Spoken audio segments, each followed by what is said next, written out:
impeachment off the table, or are they going to subscribe over in the House, say, you know, hey, we really like this Rand Paul guy. We can really stir some things up with it.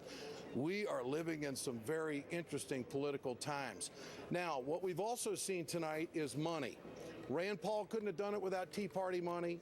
Russ Feingold is proving in Wisconsin you can be the best lefty in the world, but if you're down 4-1 in money, you could very easily lose.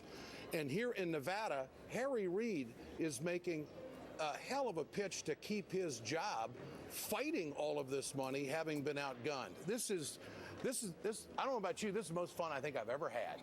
This is awesome, what is unfolding here. I mean, this is some great stuff going on in America. Can I just say one thing to the West Coast and California if you voters? Do it in 10 seconds, you get Joe Manchin. The polls are still open, and so all the past tenses we use here are about East Coast voting, Yes. and I hate the notion that anything we do here might in any way inhibit West Coast voters from going to polls. That's right. All right, good. Senator Manchin, Senator-elect Joe Manchin giving his victory speech in West Virginia. And it works so well for us. And we're going to continue to fight for West Virginia every day of our life.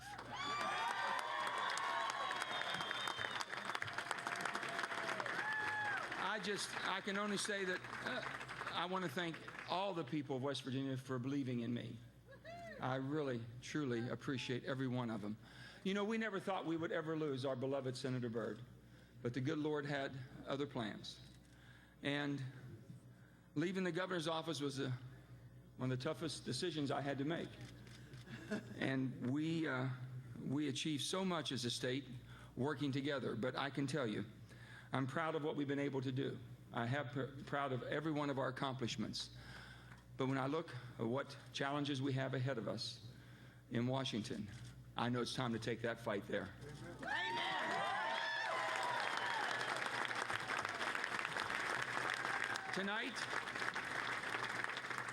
Tonight, I want all of you to celebrate this victory because it's all of you that made it happen. Every one of you. I want to thank my senior senator for being here, Senator Jay Rockefeller. I thank him so much.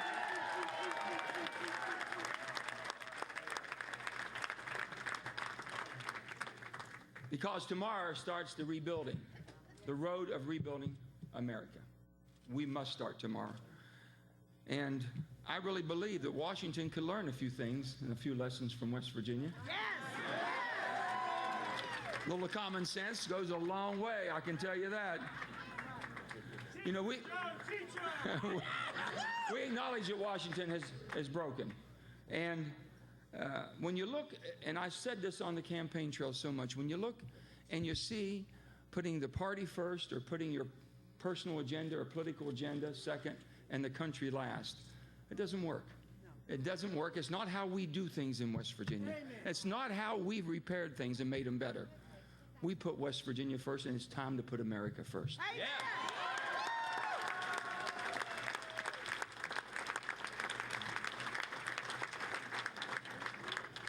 We've got to be very careful when the political parties start putting the next election ahead of the next generation.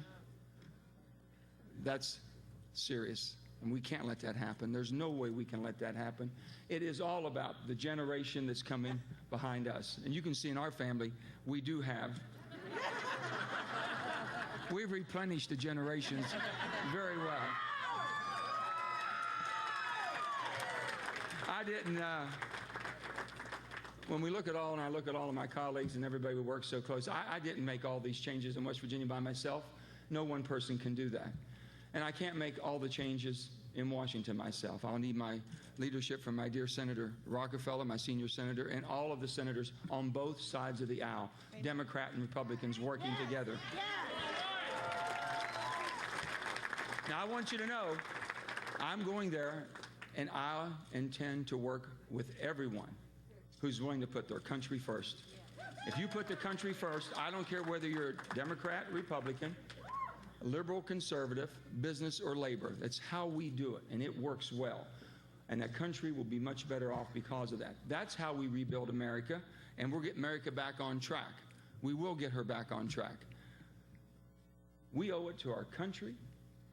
We owe it to the state that we all love so dearly.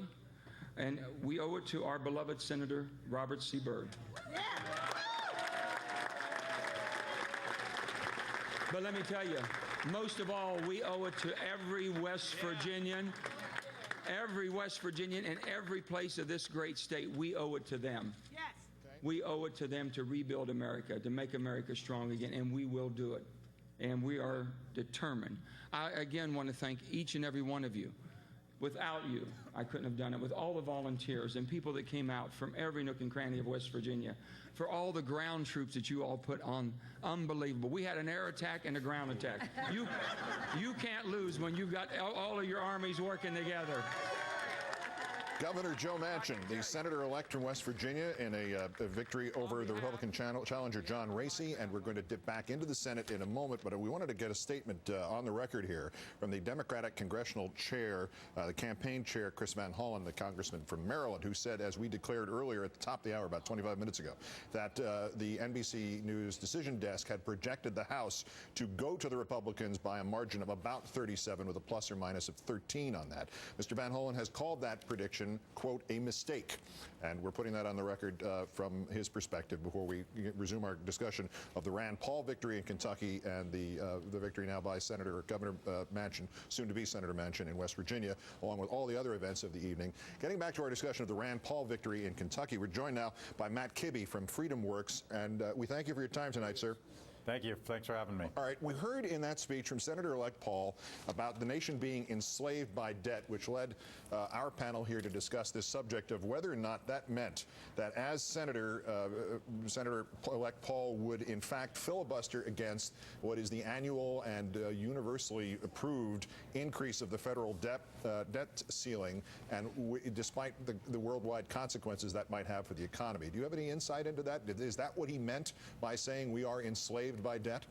No, I don't think that's what he meant, but I don't have any particular insight on that. I think the debt ceiling, and when it comes up in this next congressional year, it matters if it happens early or late.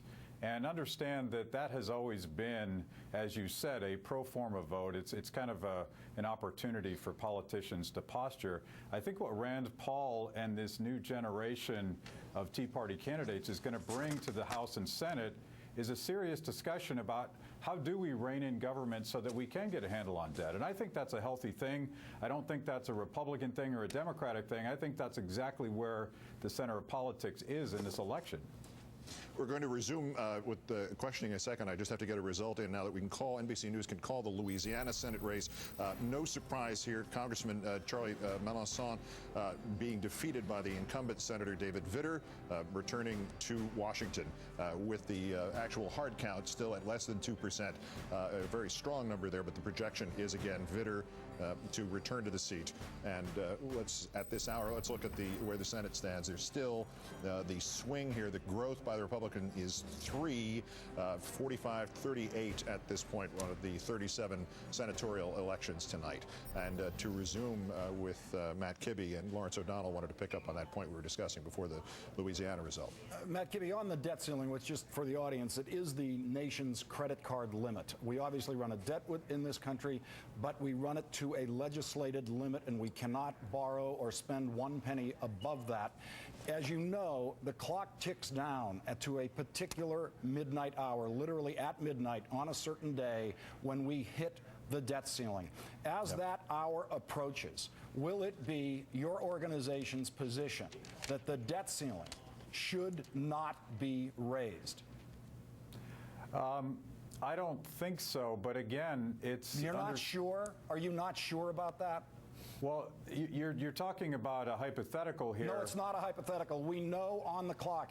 As you know, it may occur. It depends on things like interest on the debt, which is not a discretionary spending item. Interest on the debt increases constantly. It is not something we can project exactly when we will hit the debt ceiling, but we are going to. It could be as early as March. It could be as late as June. It is going to happen. There's nothing hypothetical about it. It is a real doomsday scenario for this country and the world if people like Rand Paul prevent the debt ceiling from being increased and put this country into default, which has never happened in the history of the debt of the United States government. Do you think that your organization would support people who would be willing to do that?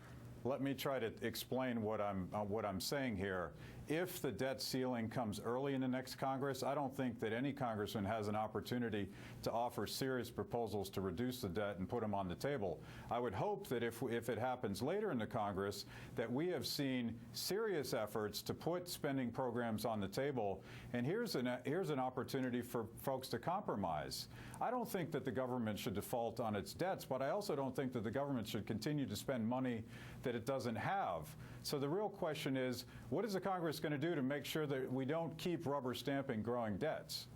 Mr. Kibbe, my apologies to interrupt you, but Marco Rubio, the senator-elect from Florida, is now giving his victory speech after that victory in the three-way battle there. And let's join Senator-elect Marco Rubio of Florida.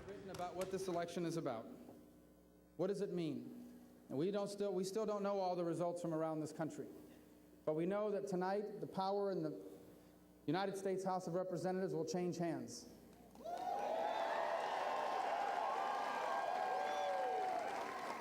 We know tonight that a growing number of Republicans will now serve in the Senate as well. And we make a grave mistake if we believe that tonight these results are somehow an embrace of the Republican Party. What they are is a second chance. A second chance for Republicans to be what they said they were going to be not so long ago.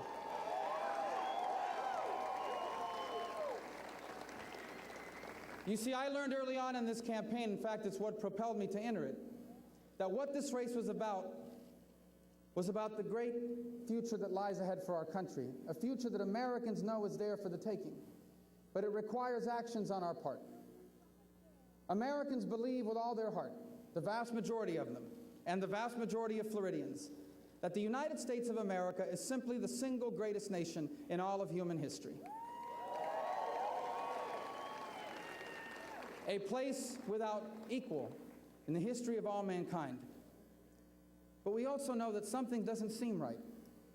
Our nation is headed in the wrong direction, and both parties are to blame.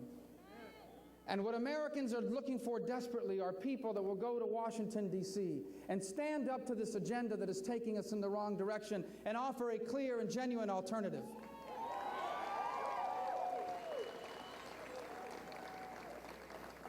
And that's what this race was about early on for me.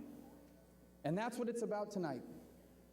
It is about the future of this country and what it will look like when our children are our age. Now let me tell you, there are those out there who doubt about the greatness of America. Sometimes when I say it, I hear the snickers from some in different parts. They think it's simplistic. But see, I know America is great not because I read about it in a book, because I've seen it with my eyes. I've been raised in a community of exiles, of people who lost their country, of people who know what it's like to live somewhere else. By the way, a community that I am proud to be a part of.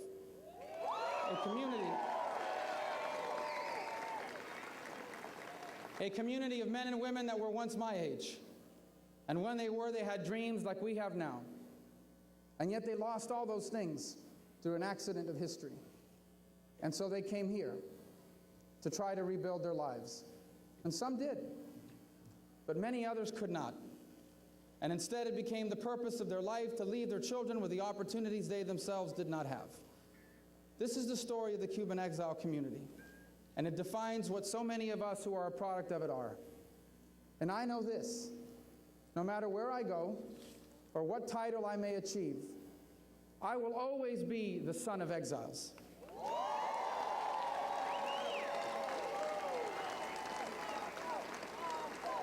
And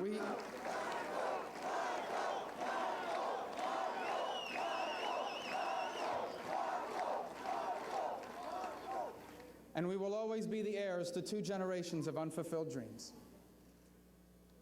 The other way that I know about America's greatness is the story of a man that I knew well, of someone who wasn't born in this country. When he was 6 years old, he lost his mother. When he was 12, he lost his father. He grew up largely in a society where what you were going to be when you grow up was decided for you. This is like almost every other place in the world. Think about what that means. That means that before you are even born, how far you are going to get to go in life is decided for you by who your parents are or are not. And that's how it is almost everywhere in the world. And now this is how it was for that man. He was fortunate enough to make it here.